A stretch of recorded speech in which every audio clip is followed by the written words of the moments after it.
Hi friends, welcome to my YouTube channel cooking fooding. તો આજે આપણે બનાવશું તીખા ગાંઠિયા.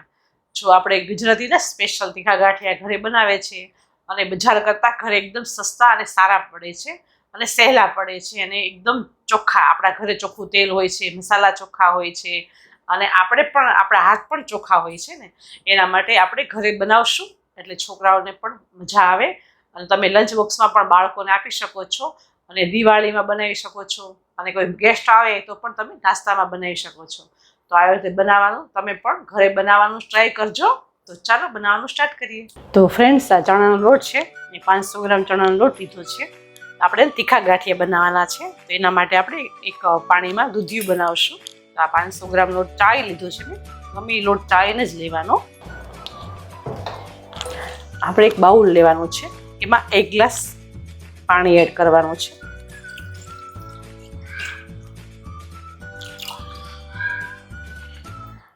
હવે એમાં આપણે 1 ચમચી હિંગ એડ કરશું, કેમ કે પાણીમાં હિંગ એડ કરવાથી એનો ટેસ્ટ સરસ આવે છે અને અંદર મિક્સ થઈ જાય છે.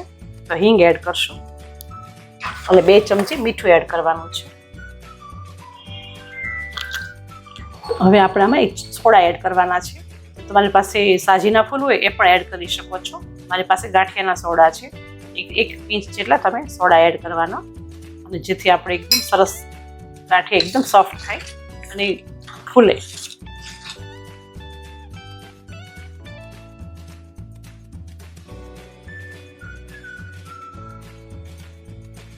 આ પાણી છે આ બનાવેલું એ આપણે લોટમાં એડ કરી દઈએ એટલે બધું મિક્સ થઈ જશે. પછી મિક્સ કરી લેવાનું. જો તમારે પાણી ઘટે તો તમારે એડ કરવાનું, મતલબ પછી આમાં જ લોટ બંધાઈ જશે.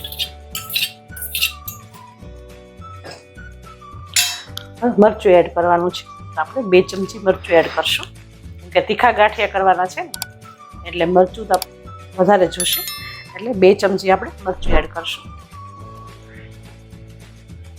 જો ઓછું નાખવું હોય તમારે, જો બાળકો માટે બનાવતા હો તો તમે ઓછું પણ એડ કરી શકો છો. બધું મિક્સ કરી લઈએ.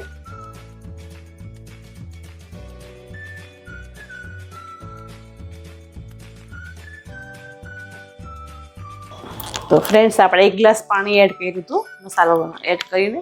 હવે અડધો ગ્લાસ આપણે થોડુંક વધારે એડ કરવાનું છે, જેથી આપણે સંચામાં સરસ રીતે મિક્સ થાય. થોડું પાણી પાછું અડધો ગ્લાસ એડ કરું છું.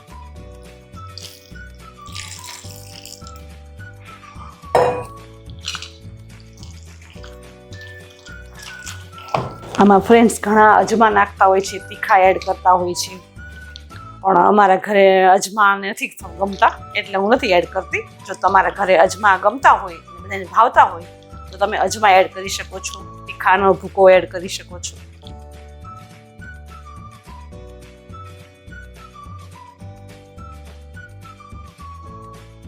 તો ફ્રેન્ડ્સ, આપણો લોટ બંધાઈ ગયો છે.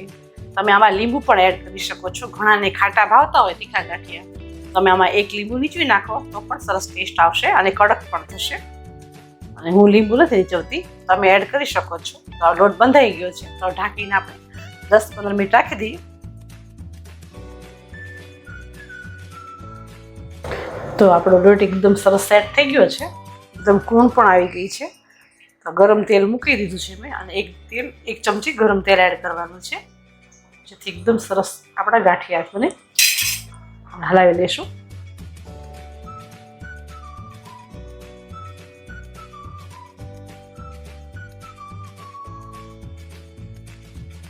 આ સંચો છે, આમાં સેવ મેકર, સેવ થાય, ગાંઠિયા થાય, ચકરી થાય છે, સવા થાય છે. આપણે એમાં ગરમ તેલ અને ચોપડી દઈએ, જેથી આપણા ગાંઠિયા લોટ છે ચોંટે નહીં.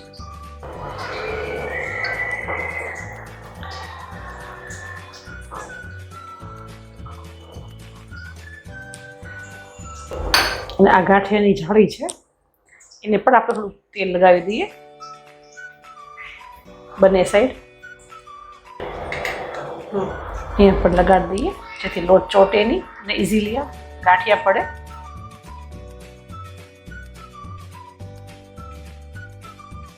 આપણે આ લોટ છે એમાં એડ કરી દઈએ અને આખો સંચો ભરી લઈએ.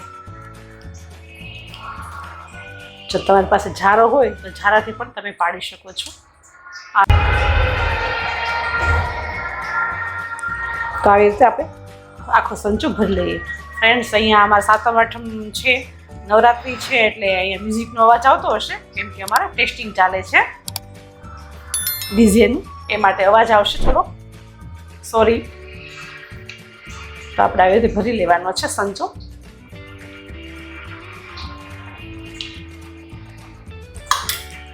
સંચો ભરી અને આપણે ઉપર છે પ્રેશર કરી અને પેક કરી દેવાનો છે.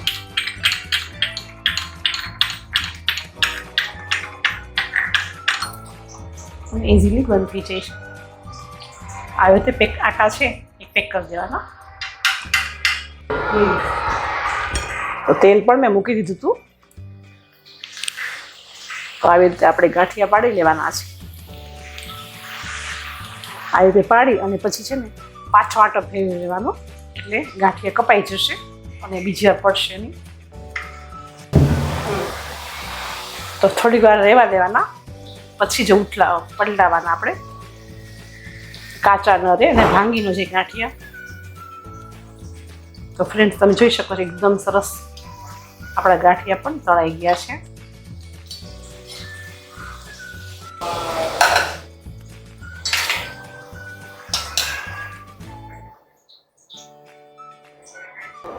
ઘરે ઇઝીલી ગાંઠિયા બની જાય છે અને ટેસ્ટ પણ સરસ આવે છે અને આપણું તેલ ચોખ્ખું હોય છે, લોટ પણ ચોખ્ખો હોય છે, મસાલા ચોખ્ખા હોય છે.